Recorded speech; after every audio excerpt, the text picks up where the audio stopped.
আজি লৈ আহিছোঁ পাৰ্ট নাম্বাৰ 2। আহকচোন এই লাভ ষ্টৰীটো দাঙি ধৰি ক'লৈকো আঁতৰি নাযাব, শুনি থাকিব শেষলৈকে।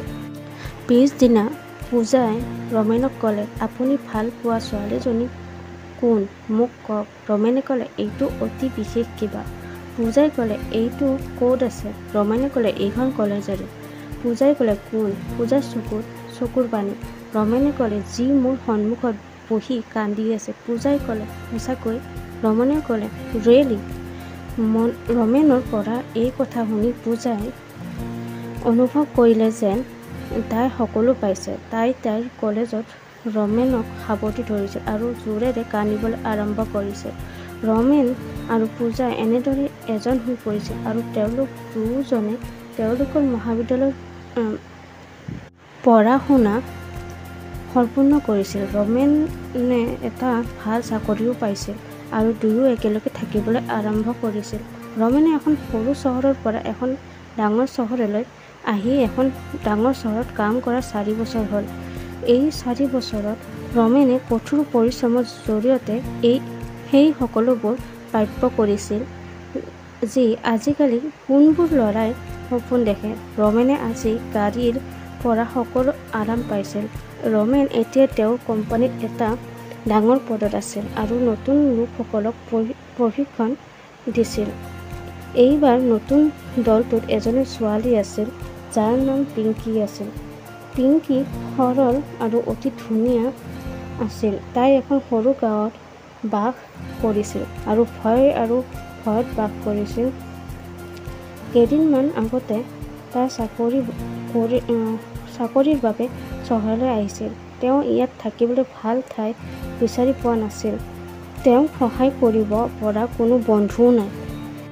পিংকীৰ অৱস্থা দেখি ৰমেনে তেওঁৰ দিনবোৰ মনত পেলাইছিল। তেওঁৰ আগতে একেধৰণৰ সমস্যাৰ সন্মুখীন হ'ব লগা হৈছিল। ৰমেনে পিংকীৰ সৈতে বন্ধুত্ব কৰিছিল আৰু তাইক তেওঁৰ ঘৰৰ ওচৰত থাকিবলৈ এটা সুন্দৰ এপাৰ্টমেণ্ট পাইছিল। এদিন সন্ধিয়া ৰমেনে পিংকীক লগ কৰিবলৈ গৈছিল আৰু তাইক বুজাইছিল যে সি যেতিয়াই বিচাৰে তাইক সহায় কৰিব আৰু লাহে লাহে পিংকীয়েও চহৰখন আৰু চাকৰিটো বুজিব লাগিব। যেতিয়া দীঘলীয়া সময় পাৰ হৈ গ'ল, ৰমেন পিংকীৰ প্ৰেমত পৰিল আৰু ৰমেনে পিংকীৰ প্ৰতি তেওঁৰ প্ৰেম প্ৰকাশ কৰিলে। কিন্তু পিংকীয়ে এইটো কৈ অস্বীকাৰ কৰে যে তাই ৰমেনক তাইৰ বন্ধু বুলি ভাবে আৰু আন একো নহয়। ৰমেনে এই বিষয়ে বৰ বেয়া অনুভৱ কৰিছিল আৰু কেইদিনমানৰ ভিতৰতে ৰমেনে তেওঁৰ সংগ আৰু চহৰ সলনি কৰিছিল। ৰমেনে যোৱাৰ পিছত পিংকীয়ে উপলব্ধি কৰিলে যে তাই ৰমেনকো ভাল পায়। ৰমেনৰ প্ৰস্থানৰ পিছত পিংকীয়েও উপলব্ধি কৰিছিল যে ৰমেনৰ বাবে তাইৰ কাৰ্যালয়ৰ কামত ইমান সহজ হৈ পৰিছিল। যেতিয়া পিংকীয়ে ৰমেনক ফোন কৰিছিল, তাই গম পালে যে তেওঁৰ নম্বৰটো বন্ধ হৈ আছে। পিংকী দিন ৰাতি ৰমেনৰ চিন্তাত নিমজ্জিত হৈ আছিল। তেওঁ ভালদৰে কাম কৰিব নোৱাৰিলে আৰু একো বেয়া নাপালে। তেওঁ কেৱল সকলো ঠাইতে ঈশ্বৰক দেখায়। এদিন পিংকীয়ে ৰমেনক শ্বপিং মলত দেখিছিল। পিংকী তেওঁৰ ওচৰলৈ দৌৰি গৈছিল আৰু তাইৰ হৃদয়ৰ গোটেই অৱস্থাটো তেওঁক কৈছিল। পিংকীৰ কথা শুনি ৰমেনৰ চকুত চকুপানী আহিল আৰু দুয়ো এক হৈ পৰিল। সেই ৰাতি তেওঁলোক দুয়োজনে গোটেই ৰাতি কথা পাতিছিল আৰু ইজনে সিজনৰ অতীতৰ বিষয়ে সকলো কৈছিল। এনেদৰে পিংকী আৰু ৰমেনৰ পুনৰ এজন হৈ পৰিছিল আৰু একেলগে থাকিবলৈ আৰম্ভ কৰিছিল।